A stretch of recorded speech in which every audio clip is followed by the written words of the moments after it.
So let's do rubber next. You can see I put a piece right here over top. This is our double-sided carpetile tape by All Flooring Now. You can see how well it sticks to this rubber.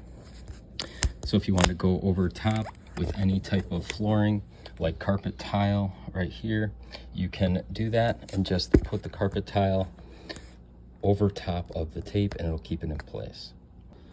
So I'll show you a demonstration here. I have a full carpet tile of interface flooring that has a rubber backing, a very nice thick rubber backing. This is commercial grade carpet tile, and I'm just going to put the corner, the backing, right on the double-sided tape, and I'm just going to show you how strong the tape is. It's going to lift that very easily and keep it off the ground.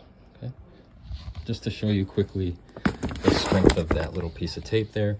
And all you need to do, if you were to remove your carpet tile after you're done, you want to redo the floor with something else, for example, or you made it maybe a little more comfortable for your kids to play on, and you want to take up the tape off the rubber floor, all you need to do is curl it up on itself like that with your finger and take it off. And you can see it doesn't leave any nasty sticky residue on the floor. You don't have to use any type of glue remover.